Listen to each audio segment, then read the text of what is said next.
Hello दोस्तों, मैं सुहेंद्र कुमार पटेल आप सभी का आपके अपने YouTube चैनल एसकेपी क्लासेस में स्वागत करता हूं। हम किडनी पढ़ रहे थे। पहले हमने देखा किडनी का इंट्रोडक्शन, फिर हमने देखा नेफ्रॉन कैसे काम करती है, यूरिन का फॉर्मेशन कैसे होता है। उस वीडियो को आप बहुत अच्छे से देख लें, आपके पूरे कॉन्सेप्ट क्लियर हो जाएंगे। उसमें मैंने काफी कॉन्सेप्ट को डिटेल से और बिल्कुल बेसिक से बताने की कोशिश की है। उसी में अपन आगे बढ़ते हैं। यदि आपको याद हो तो अपन ने स्ट्रक्चर बनाया था जब नेफ्रॉन का, तो नेफ्रॉन का जो सबसे प्रारंभिक हिस्सा, अब बाकी नेफ्रॉन की जरूरत नहीं है इसलिए मैं उसको नहीं बना रहा ना, पूरे की जरूरत नहीं है। नेफ्रॉन का जो प्रारंभिक हिस्सा है इसे अपन ने नाम दिया था वोमन्स कैप्सूल। जो कुछ पिछली वीडियो को देखे होंगे उनको अच्छे से याद होगा। इस हिस्से को अपन ने नाम दिया बोमन संपुट। ठीक, अब इस बोमन संपुट में ब्लड को लाने का जो काम करती है वो कहलाती है एफरेंट आर्टरी। ये भी याद होगा, ये भी अपन पढ़े थे कि नेफ्रॉन में ब्लड लाने का काम जो करती है वो होती है एफरेंट आर्टरी। आया याद? और नेफ्रॉन से ब्लड साफ होने के बाद वापस ले जाने का काम जो करती है वो होती है इफरेंट आर्टरी। इसे अपन क्या कहते हैं? इफरेंट, ई से है ना, इफरेंट आर्टरी। हिंदी में कहा जाता है अपवाही धमनी, जो चौड़ाई में क्या होती है? पतली होती है। जबकि ये जो हिस्सा है, इस हिस्से को अपन क्या कह रहे हैं? ये कह रहे हैं efferent artery, A double F E, है ना, एफरेंट आर्टरी, या इसे अपन हिंदी में कहते हैं अभिवाही धमनी।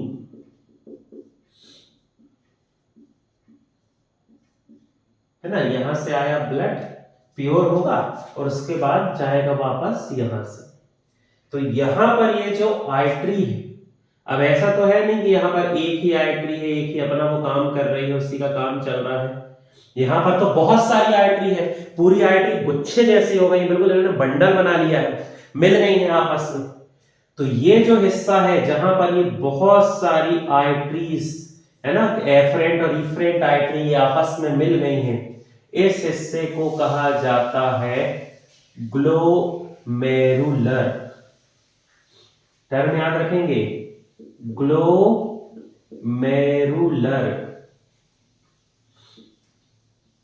हिंदी में कोशिका गुच्छ कहते हैं, पर इतनी हिंदी नहीं आएगी, कोशिका गुच्छ नहीं आएगा, आपको याद रखना है ग्लोमेरुलर। तो ग्लोमेरुलर का क्या मतलब होता है? वोमन संपुट में, वोमन्स कैप्सूल में अभिवाही धमनी एफरेंट आर्टरी और अपवाही धमनी इफरेंट आर्टरी का जाल होता है। उस जाल को हम कहते हैं ग्लोमेरुलर। एफरेंट आर्टरी की चौड़ाई ज्यादा है, इफरेंट आर्टरी की चौड़ाई कम है, तो इस वजह से यहां पर ब्लड में प्रेशर क्रिएट होता है और उसी ब्लड प्रेशर के कारण फिर ये आगे वाली प्रोसेस अपन ने पढ़ा था जो होती है नेफ्रॉन में, ब्लड प्रेशर के कारण। तो यहां पर ये क्या जनरेट हो जाता है? Blood pressure. ब्लड प्रेशर का कारण एफरेंट आर्टरी चौड़ी है और इफरेंट आर्टरी क्या होती है? पतली होती है। अब ये जो ग्लोमेरुलर है, यहीं से यूरिन फॉर्मेशन स्टार्ट हुआ और यहीं से यूरिन का निर्माण हुआ। यूरिन फॉर्मेशन हुआ ना, यहीं से सब कहानी चालू हुई। फिर वो कहां पर पहुंचा? समीपस्थ कुंडलित नलिका पीसीटी में पहुंचा, हेले लूप में पहुंचा, फिर डीसीटी डिस्टल कॉन्वोल्यूटेड टिब्यूल्स दूरस्थ कुंडलित नलिका में पहुंचा। तो आगे बढ़ा वो, लेकिन जो एब्जॉर्प्शन की, यहां सब तो रीअब्जॉर्प्शन हुआ ना, एब्जॉर्प्शन की जो प्रक्रिया है, अवशोषण की प्रक्रिया, वो वोमन संपुट से चालू हुई थी। तो यूरिन फॉर्मेशन स्टार्ट हुआ था वोमन्स कैप्सूल से, और वोमन्स कैप्सूल में क्या पाया जाता है? ग्लोमेरुलर। तो अपन कह सकते हैं कि यूरिन बनने की प्रक्रिया जो है वो नेफ्रॉन के ग्लोमेरुलर से स्टार्ट होती है।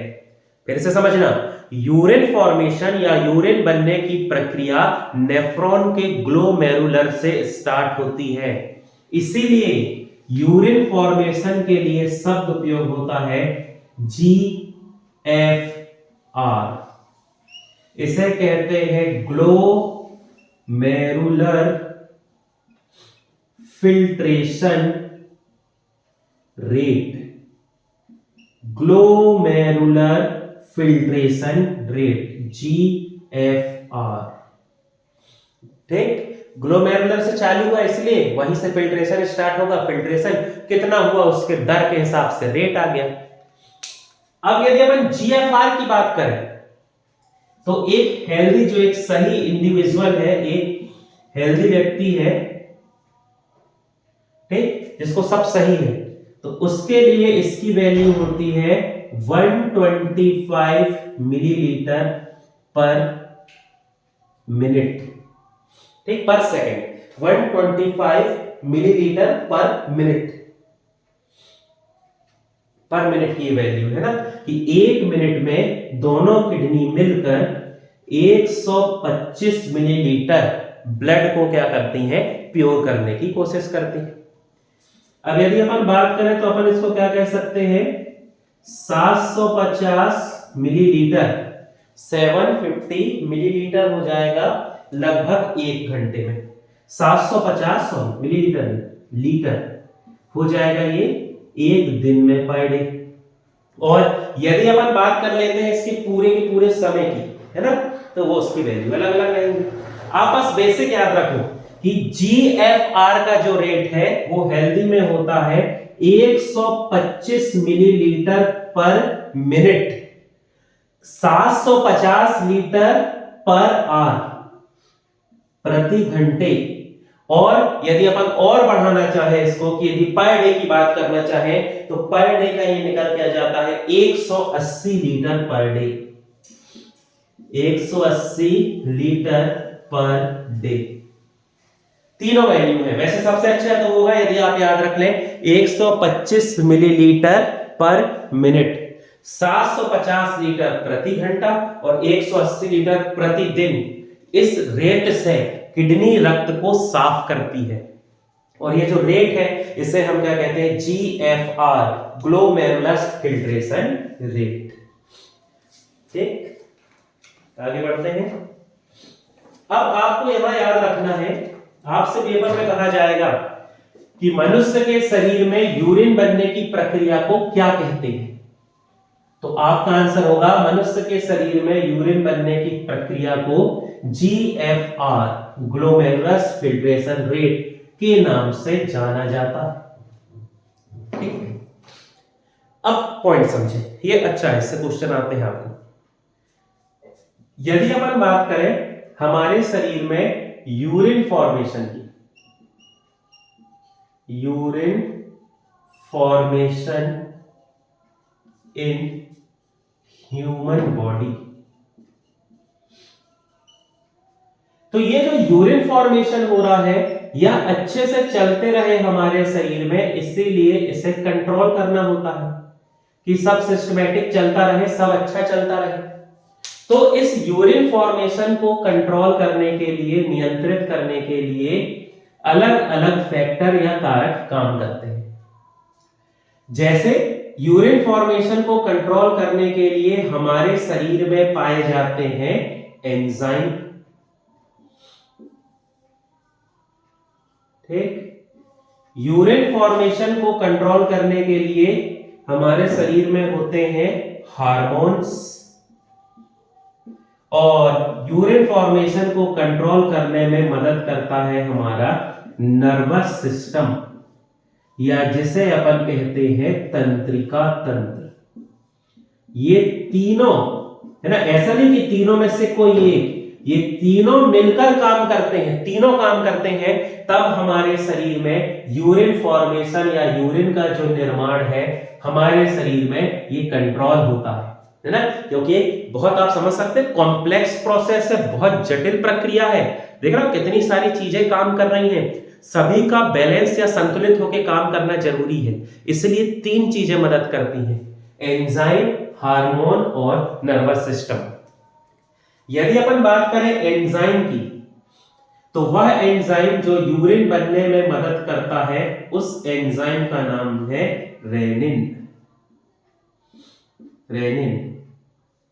डाइजेस्टिव सिस्टम या पाचन तंत्र जब अपन पढ़ते हैं तो वहां स्टमक में भी अपन एक रेनिन एंजाइम पढ़ते हैं, वो अलग है, वो और ये अलग है, उसका काम पाचन का है, प्रोटीन पाचन का। ये जो रेनिन होता है ये क्या करता है, जब यूरिन फॉर्मेशन होता है उस समय ये ब्लड प्रेशर को कंट्रोल करता है। यूरिन फॉर्मेशन के लिए जो ब्लड प्रेशर चाहिए, उस ब्लड प्रेशर को कंट्रोल करने का काम, नियंत्रित करने का काम करता है रेनिन। अपन ने कहा ना कि अभिवाही धमनी मोटी होती है, एफरेंट आर्टरी का डायमीटर ज्यादा है, जबकि अपवाही धमनी पतली है, तो वहां पर ब्लड का प्रेशर क्रिएट हुआ है, उसको बैलेंस करके रखना, उसको कंट्रोल रखना, ये काम जो एंजाइम करता है उसका नाम है रेनिन। अब यदि हार्मोन की बात करें तो यूरिन बनने की प्रक्रिया में जो हार्मोन मदद करता है उस हार्मोन का नाम है ADH। इसे कहते हैं anti diuretic hormone. ADH anti diuretic hormone, ये टर्म अभी ज्यादा चर्चा में आया है। पहले इस हार्मोन का नाम चलता था वैसोप्रेसिन। शायद जो पहले से तैयारी कर रहे हैं वो वैसोप्रेसिन शब्द से रिलेट कर पाएंगे। पहले जब अपन पढ़ते थे ना कि यूरिन बनाने में कौन सा हार्मोन मदद करता है, तो उस समय अपन पढ़ते थे वैसोप्रेसिन, लेकिन आजकल जो ज्यादा टर्म पूछा जा रहा है वो है ADH एंटी ड्यूरेटिक हार्मोन। अब ये हार्मोन क्या करता है, क्या इसका काम है, अभी अपन पढ़ रहे हैं। ठीक। नर्वस सिस्टम की यदि बात करें तो तंत्रिका तंत्र या नर्वस सिस्टम में जो हिस्सा मदद करता है वो है ब्रेन, मस्तिष्क। तंत्रिका तंत्र में अपने पास दो ही हिस्से हैं, या तो मस्तिष्क होगा या स्पाइनल कॉर्ड, मेरुरज्जु। तो स्पाइनल कॉर्ड ये काम नहीं करती, इस काम में मदद करता है हमारा ब्रेन। और ब्रेन का वो हिस्सा जिसमें मदद करता है ये कहलाता है हाइपोथैलेमस। जब अपन नर्वस सिस्टम पढ़ेंगे ना तो उसमें पढ़ेंगे हाइपोथैलेमस। ब्रेन का हिस्सा होता है हाइपोथैलेमस, जो यूरिन बनने की प्रक्रिया को नियंत्रित करता है। अब हर तरीके से तैयार रहे आप। यूरिन बनाने की प्रक्रिया को नर्वस सिस्टम कंट्रोल करता है, सही बात है, करता है। नर्वस सिस्टम का कौन सा हिस्सा कंट्रोल करता है, ब्रेन, मस्तिष्क, और मस्तिष्क का कौन सा हिस्सा करता है, हाइपोथैलेमस। ठीक, तो तीनों मदद करते हैं, एंजाइम भी, हार्मोन भी और नर्वस सिस्टम भी। चलिए अब इसमें अपन आगे बढ़ते हैं। इनको सबको अपन रेनिन का जैसे अपन ने काम देख लिया। हाइपोथैलेमस अपन नर्वस सिस्टम में डिटेल में पढ़ेंगे। यहां पर अपन बात करते हैं ADH की। देखो ये जो ADH हार्मोन है ना, वैसोप्रेसिन एंटी ड्यूरेटिक हार्मोन, ये ADH हार्मोन की यदि हम बात करें तो ये यूरिन फॉर्मेशन के समय वाटर एब्जॉर्प्शन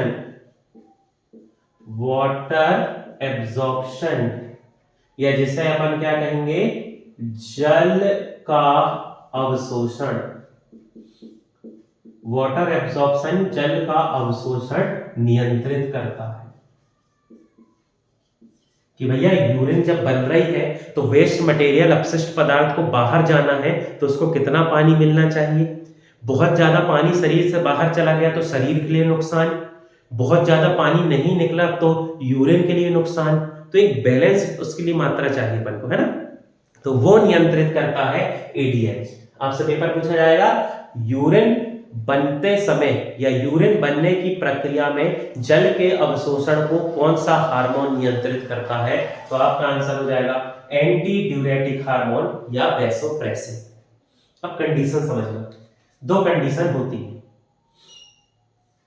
मान लो कोई व्यक्ति है जिसके शरीर में ADH की कमी है। बहुत सिंपल है, अच्छे से कॉन्सेप्ट समझना। मान लो कोई व्यक्ति है जिसके शरीर में एडीएच हार्मोन की कमी है। एडीएच हार्मोन की कमी है तो क्या होगा, जब यूरिन फॉर्मेशन होगा तो उस समय जल का अवशोषण, वाटर एब्जॉर्प्शन या जल का अवशोषण, वो भी क्या हो जाएगा, कम होगा। क्योंकि एडीएच की कमी है इसलिए जल का अवशोषण भी क्या होगा, कम होगा।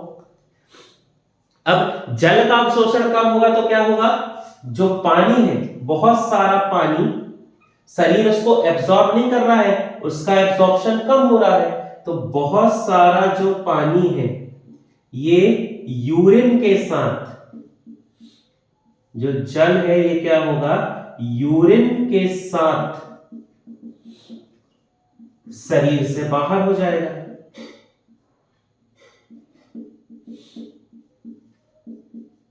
अब जब बहुत ज्यादा यूरिन, जो जल है या पानी है, ये यूरिन के साथ बाहर होने लगा तो ब्लड में पानी की कमी हो जाएगी।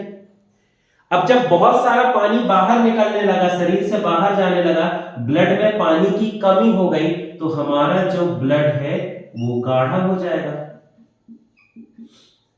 ब्लड गाढ़ा हो जाएगा।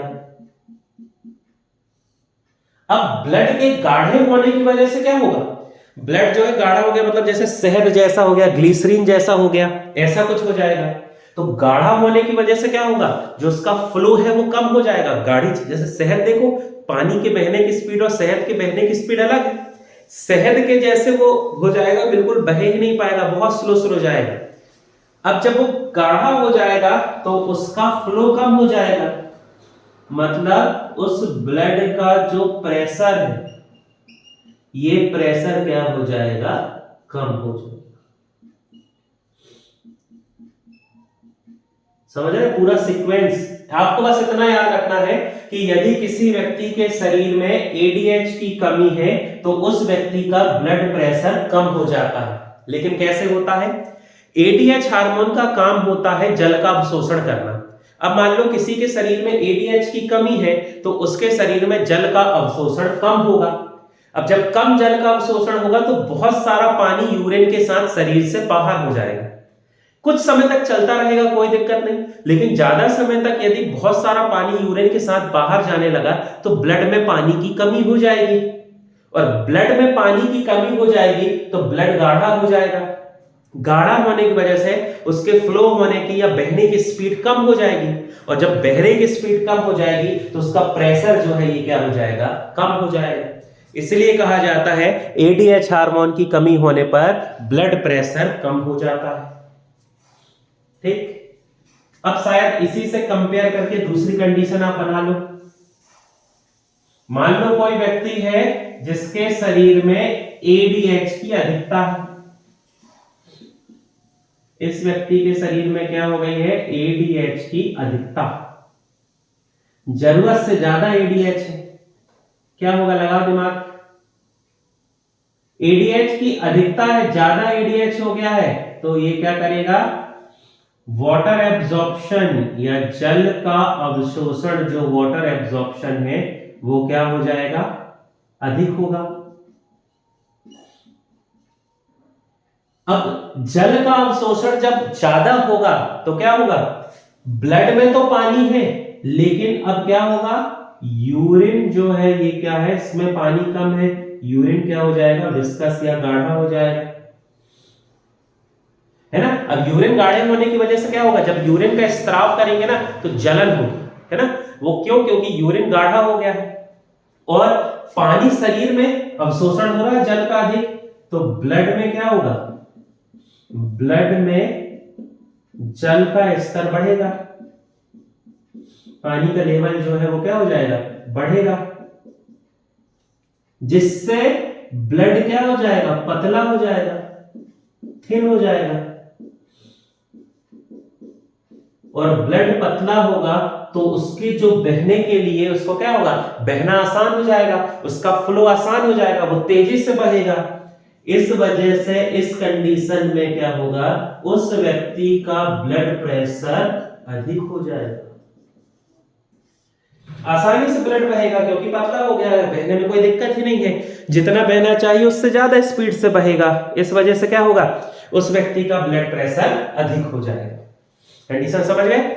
एडीएच ज्यादा, वाटर एब्जॉर्प्शन ज्यादा, पानी का अवशोषण ज्यादा हो रहा, ब्लड में पानी ज्यादा हो गया, ब्लड पतला हो गया, तेजी से बह रहा, ब्लड प्रेशर बढ़ गया। लेकिन पानी एब्जॉर्प्शन ज्यादा होने की वजह से यूरिन में पानी कम हो गया, यूरिन गाढ़ा विस्कस हो गया। इस वजह से जब यूरिन का स्त्राव करेंगे, सिक्रेशन करेंगे, रिलीज करेंगे जब यूरिन को, तो उस समय जलन होगी। तो दोनों कंडीशन खतरनाक होती है, कम हो गया तो भी दिक्कत, ज्यादा हो गया तो भी दिक्कत। तो एक बैलेंस उसकी मात्रा होना चाहिए।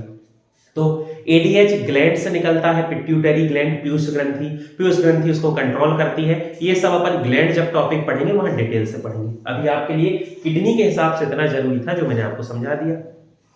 ठीक, इस प्रकार एडीएच का काम क्या हो गया, जल के अवशोषण को नियंत्रित करना। अब आप ये नहीं सोचना कि ब्लड प्रेशर कम या ज्यादा होने का केवल यही कारण है। हमारे शरीर में ब्लड प्रेशर कम या ज्यादा होने के बहुत सारे कारण होते हैं, उनमें से एक कारण ये भी हो सकता है। ऐसा नहीं कि केवल यही कारण होगा, ब्लड प्रेशर के बहुत सारे कारण होते हैं। जब अपन ब्लड सर्कुलेटरी सिस्टम पढ़ेंगे ना, रक्त परिसंचरण तंत्र, उसमें हृदय पढ़ेंगे, धमनी, सिरा, आर्टरी, वेन, तो अपन अच्छे से डिस्कस करेंगे ये सब। अभी अपन किडनी के एंगल से समझ रहे हैं। ठीक, चलिए आगे बढ़ते हैं। ये यहां पर हो गया यूरिन फॉर्मेशन। अब जो यूरिन बना है वो उसमें क्या क्या है ये भी समझना जरूरी है। तो उसे अपन क्या कहेंगे, कॉम्पोजिशन ऑफ यूरिन। हिंदी में से अपन कहेंगे यूरिन का संघटन, कि भैया यूरिन जो है उसमें क्या क्या कितनी मात्रा में होता है, उसे अपन कहेंगे उसका संघटन।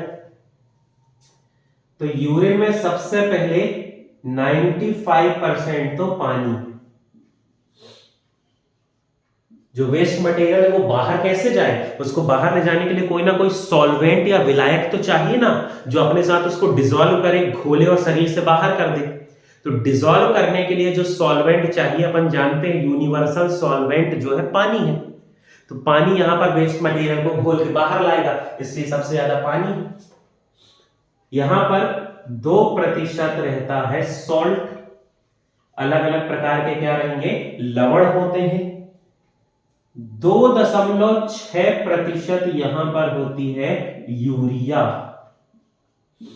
NH2CONH2 यूरिया, और केवल 0.4% होता है यूरिक एसिड। ये सभी कंपोनेंट्स देख लो आप, 100% हो गया। तो ये चारों कंपोनेंट्स मिलकर ही क्या बनाते हैं, यूरिन। इसमें से वेस्ट मटेरियल क्या क्या है, एक्सेसिव एक्स्ट्रा जो सॉल्ट थे वो बाहर जाएंगे, यूरिया बाहर जाएगा, यूरिक एसिड बाहर जाएगा। ये शरीर के कोई काम के नहीं है। ये यदि शरीर में है तो क्या होगा, ये अपन डिसीज में पढ़ेंगे, वो अलग वीडियो रहेगा उसका। अब ये सब खुद से बाहर तो जा नहीं सकते, तो इनको घोल के बाहर ले जाने के लिए इसमें क्या होता है, पानी। ठीक, फिर यदि अपन बात करते हैं इसके पीएच की, यूरिन का पीएच, तो यूरिन का जो पीएच है, पीएच ऑफ यूरिन, ये होता है 6। फिक्स तो नहीं है ऐसा, लेकिन फिर भी जो आइडियल कंडीशन होती है, एक हेल्दी एडल्ट है, सही शॉट पानी पी रहा है, उसका किडनी प्रॉपर फंक्शन कर रही है, यूरिन एक्सक्रेशन सही है, पानी इनटेक सही है, तो उसका जो पीएच है वो होता है लगभग 6। 6 मतलब 7 से कम है तो एसिड तो है, लेकिन अब बहुत कम भी नहीं है, 7 से एक ही कम है, तो अम्लीय तो है, लेकिन कैसा, आंशिक अम्लीय। इसे अपन कहेंगे स्लाइटली एसिडिक, या इसे अपन कहेंगे आंशिक अम्लीय। ये यूरिन का होता है पीएच। यदि रेंज पूछ ले कि कितने से कितने होता है, तो 4.5 से 8.2, ये क्या होता है इसकी रेंज। लेकिन ये जैसे याद करने, अब याद कर लो तो फिर तो वेल एंड गुड, तो है ही नहीं कोई बात। लेकिन यदि याद ना हो, है ना, अब ये ऐसा इसलिए कि मान लो पानी कम पिए, सॉल्ट्स ज्यादा है तो ये क्या हो जाएगा, यदि मिनरल्स ज्यादा है तो एल्कलाइन होगा तो 8 तक पहुंच जाएगा। यदि ज्यादा एसिडिक सब्सटेंस जैसे यूरिक एसिड ज्यादा है तो ज्यादा क्या हो जाएगा, एसिडिक, तो बदलता है वो, तो वेरी करेगा। लेकिन आइडियल एज जो अपन को याद रखना है कि पीएच कितना होता है, तो ये पीएच होता है 6, और रेंज पूछे ऑप्शन में तो आप इसको टिक कर देना। दोनों परिस्थिति के हिसाब से कर सकते हैं, कोई दिक्कत नहीं। चलिए आगे बढ़ेंगे।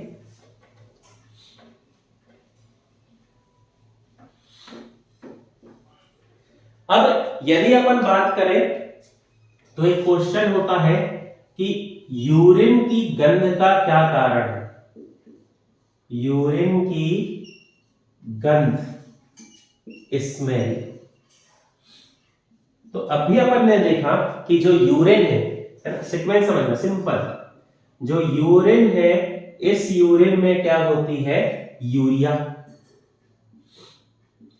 ये जो यूरिया है ये डायरेक्ट ये यूरिया स्मेल नहीं करती, ये यूरिया क्या करती है, एटमॉस्फेयर की जो एयर है उससे रिएक्शन करेगी, और रिएक्शन करके ये बनाती है अमोनिया।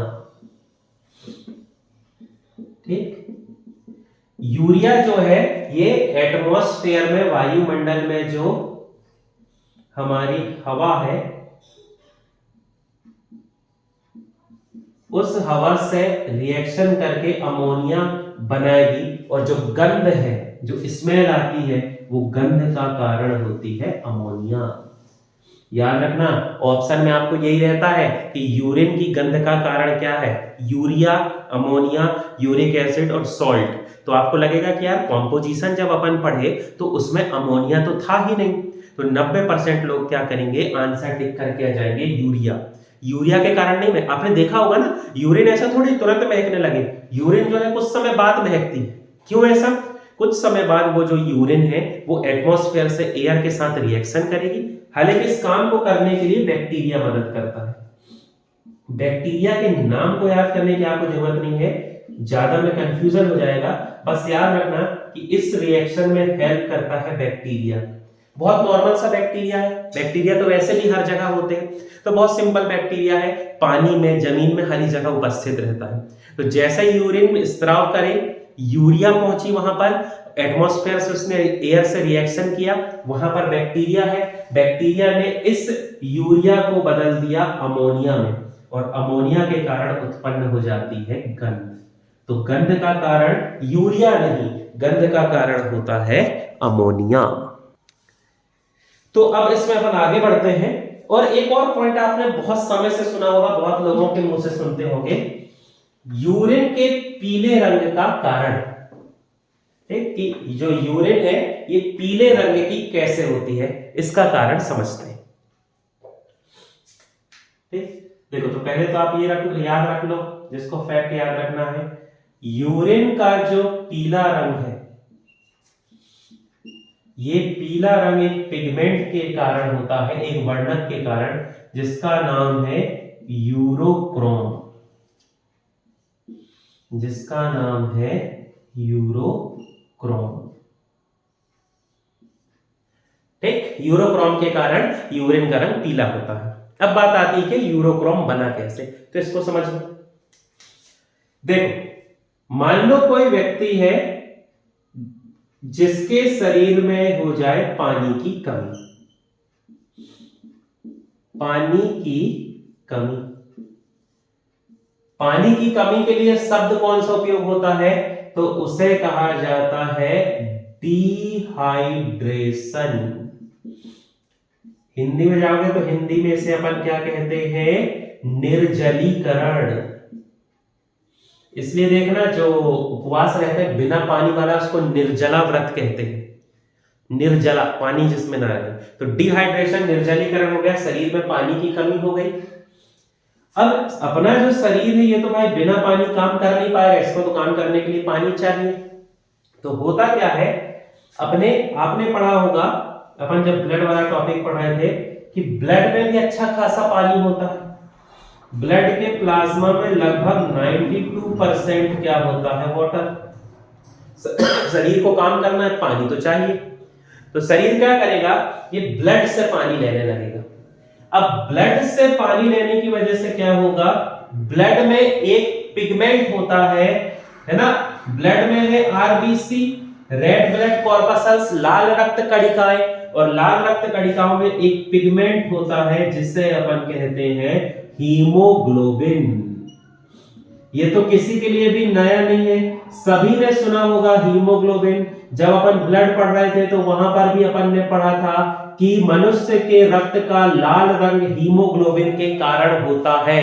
तो अपन कह सकते हैं आरबीसी में एक पिगमेंट पाया जाता है जो ब्लड के लाल रंग को निर्धारित करता है। ये एक सामान्य प्रक्रिया है, अपने जीवन में चल रही है। अब क्या हुआ?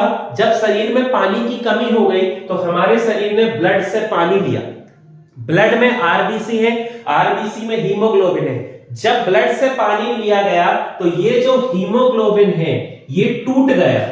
पानी जब निकला तो ये टूट गया, एक नए सब्सटेंस को इसने बनाया जिसे कहते हैं यूरोक्रोम। क्रोम का मतलब होता है कलर। क्रोम जो है ना ग्रीक टर्म है, इसका मतलब कलर होता है। इसलिए देखना गूगल क्रोम का जो जी है उसमें कितने सारे कलर हैं। क्रोम का मतलब ही कलर होता है। तो ये हीमोग्लोबिन टूट गया एक नए पिगमेंट में। लीवर में होती है ये सब घटना लीवर में होती है, फिर लीवर से किडनी में ये सब होता है, लेकिन आपको उतनी डिटेल की जरूरत नहीं है। बस ये याद रखो कि शरीर ने पानी ले लिया कहां से? ब्लड से। जब हमारा शरीर ब्लड से पानी लेगा तो ब्लड में आरबीसी है, आरबीसी में हीमोग्लोबिन है। जब पानी निकल गया तो हीमोग्लोबिन टूट गया और उसने एक नया पिगमेंट बना दिया, एक नया सब्सटेंस जो क्या है? यूरोक्रोम। हीमोग्लोबिन जो है उस हीमोग्लोबिन का रंग होता है लाल, और जब ये टूटा यूरोक्रोम में तो यूरोक्रोम का रंग होता है पीला। ये सब जो घटना है ये घटना कहां पर हुई? तो ये सब घटना होती है हमारे लीवर यकृत में। बस इतना याद रखो। अब यूरोक्रोम हमारे कोई काम का नहीं है, हमारे लिए वेस्ट मटेरियल है। तो क्या होगा? ये जो यूरोक्रोम है ये यूरिन के साथ मिलकर शरीर से बाहर हो जाएगा। अब यूरिन में यूरोक्रोम मिल गया जिसका रंग पीला है, तो इस वजह से हमारी जो यूरिन है इसका रंग भी क्या हो जाता है? पीला। तो यूरिन के पीले रंग का कारण यूरोक्रोम है। गुड, आप इतना याद कर लो। लेकिन यदि रीजन जानना है तो याद रखना यूरोक्रोम बनता है हीमोग्लोबिन के टूटने से। यदि क्वेश्चन थोड़ा पेपर टफ होगा तो वहां पूछ लेगा यूरोक्रोम किसके टूटने से बनता है या कैसे बनता है, तो आपका आंसर हो जाएगा break down of haemoglobin. Haemoglobin के टूटने से क्या बनता है? यूरोक्रोम। या और टफ करना है पेपर तो पूछ लेगा कि यूरोक्रोम बनने की प्रक्रिया प्रोसेस कहां होती है, तो आपका आंसर क्या हो जाएगा? लीवर। फिर यूरोक्रोम हमारे काम का है नहीं, वेस्ट मटेरियल है, यूरिन के साथ मिलेगा तो यूरिन जब वो पीला है तो यूरिन के साथ मिला तो यूरिन का रंग भी पीला हो गया और शरीर से बाहर हो गया। तो शरीर में यूरोक्रोम बनता है पानी की कमी से, इसलिए जब पानी की कमी होती है तो यूरिन का रंग पीला हो जाता है। ठीक, आज की वीडियो में हमने नेफ्रॉन के जो काम थे यूरिन बनने का, उस यूरिन के बारे में आज हमने देखा कि क्या उसकी कहानी, क्या कैसा सिस्टम है, कैसे बनता है, और किडनी से संबंधित और कुछ बातें और कुछ पॉइंट अपन धीरे धीरे और डिस्कस करते जाएंगे, अलग अलग पार्ट्स इसके पढ़ते जाएंगे। फिर अपन किडनी उससे संबंधित जो रोग हैं उनको भी पढ़ेंगे। आप तैयारी करते रहें, मॉक टेस्ट लगाते रहें। कोई भी डाउट आप पूछना चाहें कमेंट बॉक्स में पूछ सकते हैं। हमारे चैनल से संबंधित जानकारी के लिए हमारे चैनल से जुड़े रहें। बहुत बहुत धन्यवाद।